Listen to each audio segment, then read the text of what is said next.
to Take a Look. Pixar Animation's first streaming series is a home run. We'll take a swing at win or lose. Fans and critics alike agree they've hit it out of the park. Daredevil, Born Again, is exactly that on Disney+. Daredevil and Kingpin sit down with me to work things out. You get these people off our streets now. It's not that simple. No Address is now playing. Billy Baldwin, Ashante, and the cast join us to talk about this timeful, poignant drama. Building something special. Want to talk drama? WWE Legends and Future Greats is now streaming. One of the legends is our guest. The Duck. That's right, the duck. And they're back. Looney Tunes, The Day the Earth Blew Up, is in theaters. Experts agree it's a must-see, especially Marvin the Martian. So let's meet the creators as we take a look. Look.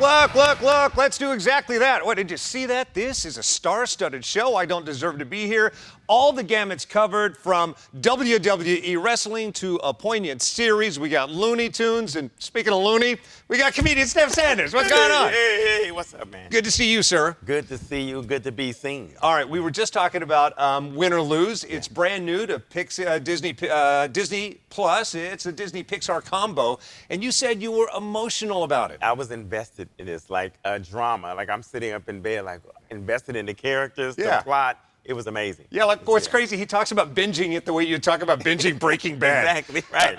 And truly, it is the most revolutionary thing I've seen. And also, Pixar, it's hard to one-up a Pixar because whatever they do is typically really good, right? Yeah, exactly. But don't you agree this is kind of next level? This is next level. You always think of quality when it comes to Pixar, but this is like quality plus. It's ridiculous. I can't wait to see what they do next. This is a great project. No kidding. I was foaming at the mouth about it with the creators. Take a look. I'm just trying to get you a coffee. Got my coffee. Oh, God, I can't believe this happened again. Oh, nobody laugh at Frank and stare at Frank. He's like a younger brother to me, you guys. Good to see you guys. Great to see you. To see you. David, Carrie, Michael, I know who you are. For the people at home who don't, introduce yourselves. I'm David Lally. I'm the producer of Win or Lose. I'm Michael Yates. I'm one of the directors and co-writers of Win or Lose. I'm Carrie Hobson. I'm the other writer-director of Win or Lose. It's rare, like I can't cite anything that has been effective in my life showing paradigm shift. Like you will absolutely loathe, I'm not going to plot spoil, but you will loathe characters in this movie that you walk away loving, a series that you walk away loving. Yeah. That's very judgmental of you. I'm sorry, I was a little judging. But I mean, I think in real life we all are. So this is a movie that is relentlessly funny, but at the same time makes the world a better place because I think everybody's going to think these things. Yeah, I think we kind of approached it from just this perspective of we wanted to make this show where you get an opportunity to walk a mile in someone else's shoes and you take a second to think about someone before you judge the person next to you.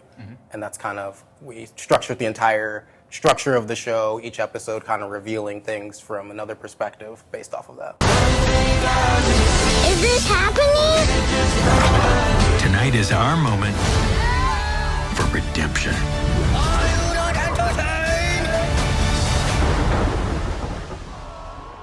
Better not blow it. It is so good. So Incredible. this series, each episode is the same period of time from a different perspective. Yes. It's as though Pixar and Quentin Tarantino got together. Exactly. It was incredible. And one of my favorites was Rochelle, that episode, because in the first instance, you don't like her, and then you realize her backstory, and you're like, feel sorry for a lover, want to hug her. It's ridiculous. Yeah, same. Yeah. Mine the same was like the mom, because all of a sudden you don't like the mom. You do not like her at all until you get her perspective, and all of a sudden you love the mom. Yes, exactly. Everybody, you loved everybody at the end of their perspective. And it almost was like you knew somebody in real life who was like that. So true. Same way I turned you onto this and you loved it, you turned me on to Daredevil, and indeed, I love it. I'm sorry I missed it on Netflix, but now let's keep this Disney Plus love going because it is now Born Again there. We'll catch up with the cast and crew. Daredevil and Kingpin next.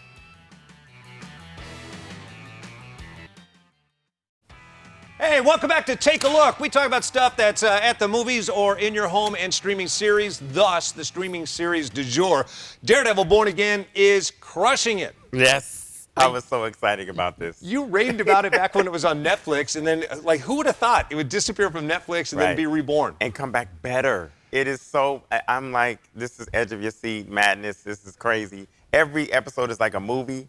I love this. It's so good. It gets you in the first 5 minutes. If you wonder whether Disney is going to water it down because it's Disney, au contraire, they don't. Got up with the originals, Charlie and Vincent, to talk about it. Take a look.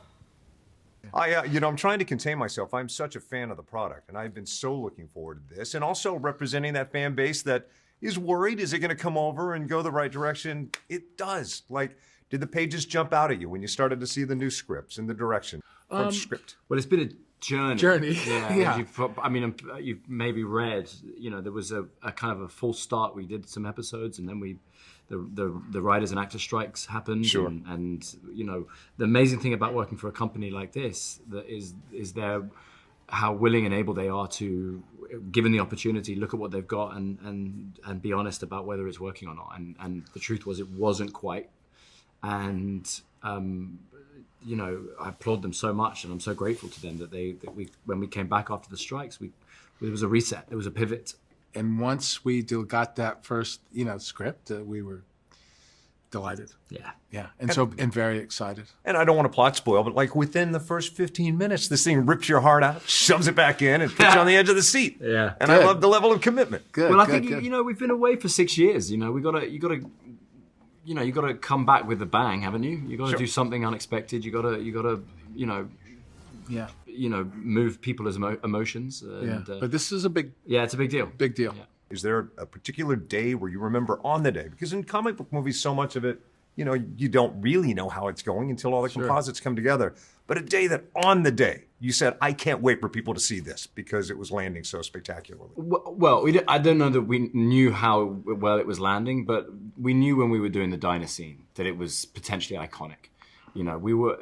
Dario wrote this awesome scene. When he came in and he wrote the new pilot, they had this idea, which was, why don't we do something we've never done before? Why don't we bring these two characters together early on, and in a way that we haven't seen them before? And we then went into almost a whole morning of rehearsal, and in that rehearsal, Vincent and I talked about the idea of going even a step further and saying, what if these, despite their histories, despite their hatred for one another, despite how much they blame the other one for so much that's wrong, what if in there somewhere there is also some kind of kinship or friendship or some kind of respect? And that ended up with us finding a moment of levity in that scene where there's kind of laughter. And it before it turns, if you turn on that scene and you've never seen another scene of Daredevil, you would presumably think that they're friends. Yeah. And that's it, with all the stuff we've shot in the past and everything that's happened between those characters, it just felt so different and fresh and iconic, and it was so much fun to do. There's so many psychological plates spinning in that scene. Actors will study that scene forever. Cheers, gentlemen. Yeah, truly. I mean, you talk about a series that's based on action, but that scene where they're just sitting here tete-a-tete in that diner, actors are going to study that. It's such a great scene. Classic, like Casino, anything else. That was classic. What a risk. So many fans like you that love the Netflix series very much and turned people like me onto it were worried that this thing wasn't going to work. They put it in the hands of Brad Winterbaum. And I know you at home, you're going, the Brad Winterbaum?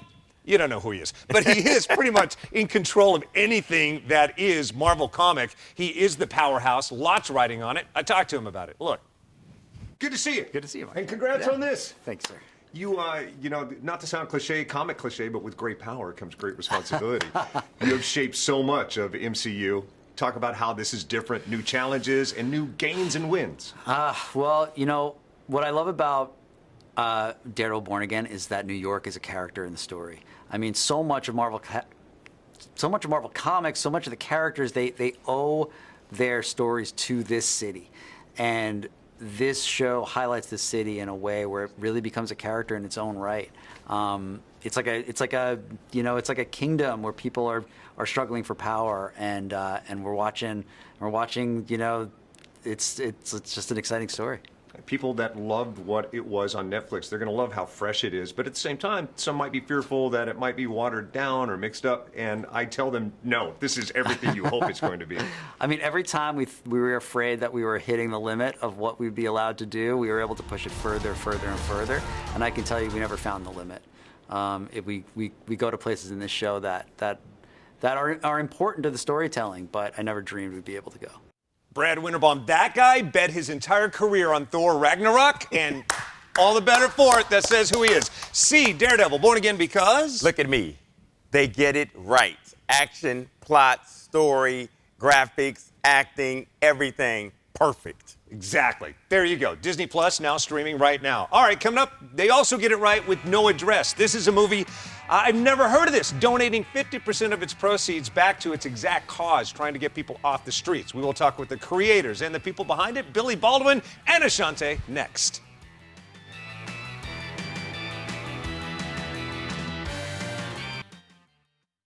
Oh, hey, there you are. Welcome back to Take a Look. I'm Marcus Allen, world-famous comedian Steph Sanders. If you're watching on AFN right now, we thank you. 177 different countries and territories worldwide. People are serving the USA. We salute you, and we thank you. Amazing. We also want to thank the producers, the creators of No Address. It's a movie now playing. It's doing quite well. 50% of its proceeds go back to help out people that are unhoused and help the cause. That's amazing. That's amazing. All kinds of people jumped aboard the cast once they found this was being made. First up was Billy Baldwin, and then he called around, and then Ashante jumped in. Yeah. Not the appropriate time to talk about your crush on Ashante, but I did talk to him about her brand new baby boy and her addition to American Idol. And then this, take a look. Beautiful work from you. Beautiful work from you. For you, congratulations on a number of things. Baby boy. Yeah. American Idol. Yeah. Thank you so much. And this film. Amazing. It's really beautiful. Thank you. Thank you. What does it mean for you to be in a movie that's more than a movie? It's a movement. It's absolutely a movement. It's so important. I'm so happy and so honored to be a part of this project. It's just touching, you know, when you can be a part of something that actually could change lives and make a huge change and an impact, you know, so I'm really, really grateful. This character is something completely different for me, and my fans haven't seen me like this, so I'm really, really happy to be playing something that, again, could touch people and make a change, so. Awesome. And your reputation is solid from the get-go. You're unwavering. But people, even on the set, saw you transform and lean into this a little bit more with each day that went by. Why? The social message impact of the film that we're making, Hollywood has a tremendous, as much as we sort of quibble over it and we argue about it, it really does have a very significant impact when you look at television, film, recording artists. You look at the impact that Taylor Swift just had on the economy over the last year and a half. You know what I mean? We have a very big impact, and to wield that as constructively as possible and as responsibly as possible when you're making a film about homelessness and mental health and fentanyl is a nice sweet spot for Hollywood, and where I'd like to continue to find ourselves moving forward, doing more projects like this. So good in this movie. They are great. Xander Berkeley, if you're a huge Walking Dead fan, you know him from that. He's in it. Ty Pennington from so many different things. So many different house flip models. Not just Extreme Home Makeover, but his whole career dedicated to help people getting up in the world. Fantastic. Amazing. And 50% of proceeds going to homeless people, unhoused. That's fantastic. But I never expect anything less from Ashanti. Yeah, you've been a fan for a long time. I grew up in hip-hop and R&B, so I'm a fan as well. I chased her down on the set and never got to see her on set. I kept bumping into Billy Baldwin. In fact, he put me in a scene. Yeah. Did you see? That's right. Yeah, you were art imitating life, life imitating art, the bartender. Yeah, I've been around bars. Yeah. I knew a little something. So how'd I do? I mean, it was great. It was like sort of like Pee Wee Herman when he's in his movies. No, that's the word. I look like that? I kind of did look like that. Exactly. Paging Mr. Herman. You have a call at the front desk. Look, the funny thing about it is that I've been in my own movies, right? Yeah. But I kind of know what's going on, and I'm not been out of shape or worried about anything. When you're thrown into that moment unexpectedly, and Billy Baldwin's next to you, I was a little geeked out. I was watching his performance the whole time. I applaud you. You did a great job. Well, thank you very much. Yeah. I'm much more comfortable on the other side of the counter, as it turns out. All right, so much going on. Coming up, WWE Legends and Future Greats. Who would you rather talk to, a future great or a legend? Legend. Good. We got a big legend coming up in a moment. Also, Looney Tunes, their new movie. The jury is in discussion right now whether it's good or bad. We'll bring in an expert to talk about The Day the Earth Blew Up, a Looney Tunes movie, and more next.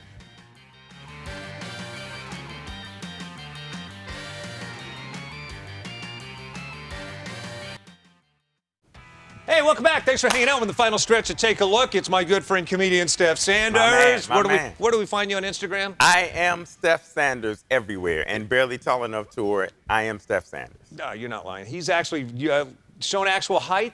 You have no idea. Like, I'm 10 feet tall. That puts you at 6. Is that right? Is that right? Right. All right. So let's talk about future greats, legends and future greats. WWE now has a show like no other. If you're a big fan of wrestling, and I think your wrestling fandom cut off about where? About The Rock, John Cena, Junkyard Dog back then, yeah. Yeah, kind of same here. Mickey James was coming up right at that time. She is one of the judges, one of the coaches on this show, and we talked. Look. What I love about it is that, we take for granted all the grueling training that it takes. Like, this takes you there, and it shows you. It really does. And you kind of get this raw aspect of what it takes into going try to be a WWE superstar. And also, I think you get to know all of these coaches as well as the talent, and you start to get really connect with them and hopefully root for your favorite. But with the coaches as well, you can see them in a whole different light that you probably haven't seen them before. The coach is typically not your favorite person. If they are, they're probably not coaching you hard enough. So what's the hardest part about being a coach? I think that you hit the nail on the head there, because I am so sensitive, and I'm obviously the only woman of the group, and being a mom, and also I think about it and I go, like, I really connect with a lot of these hopefuls because I've been there. I've been in their shoes before, and I know what that journey's like, and it's difficult, and it can be a long one, and you're constantly testing yourself and questioning yourself. We get a little tough on them. And it really tests them. I think it even tests me because I'm like, I feel bad. You feel bad. I go back, after a day and I'm going, ooh, I was kind of rough on them today. Like, I shouldn't have been so tough on them, because I am sensitive and I'm aware of like, it hits hard sometimes, So, yeah, try not to be too soft. Too soft, she says. Mickey James, legends and future greats. She is one of my favorite things about the show. If I was trying to step in that ring, she is the coach I would want on my side. I agree. I'm also wondering why you never been in celebrity wrestling like this. Why don't you have you? Because you need to be doing this. I ripped a hamstring just walking across the parking lot today. This is why it's not happening. I love that it's stripped down. Check it out right now on A&E. All right, moving along. Looney Tunes are back on the big screen, and there is a big debate about this. Yeah, big debate. Let me bring in our correspondent. He is our correspondent to all things animation. His name is Action Jackson. Jackson, if you would introduce yourself. Hey, Mark and Steph, it's Jackson Murphy, Lights, Camera, Jackson here with you. So excited to talk about this new Looney Tunes movie hitting the theaters. Fans have been waiting for this forever. Got it. He's in New York. I don't know if this is an East Coast, West Coast thing. The two of us are not so on board. Yeah. Why should we like this? Because I'll tell you off the top, one of the things I have a big problem with is something that you talked to the director about. You've got two Looney Tunes characters that aren't trying to kill each other. And I miss that friction. Yeah. What say you? It's Eric Bauza voicing both of them, Daffy and Porky, who team up with Petunia to try to prevent an evil alien invader from taking over the world using gum for mind control. It's that zaniness that you love from the Looney Tunes cartoons that the director Peter Braungart worked on, the classic Looney Tunes cartoons as well. The voice work, the animation, it's fast-paced, it's energetic, it's very self-aware. The diehard fans are going to love this. Trust me, you are going to really enjoy The Day the Earth Blew Up. All right, now that's the sale. You talked to the director about the aforementioned problem that I have. It came up. Take a look. What really goes into structuring a feature with the Looney Tunes characters as opposed to the shorts that you've been a part of through the Looney Tunes cartoons? It couldn't just be 90 minutes of just jokes and gags. It had to have an emotional story. It had to have an emotional core. Porky and Daffy, as the leads of the film, jumped out early on because They're kind of the only Looney Tunes characters that don't want to kill each other. They're not hunting each other. All right. Now that's it. They don't want to kill each other.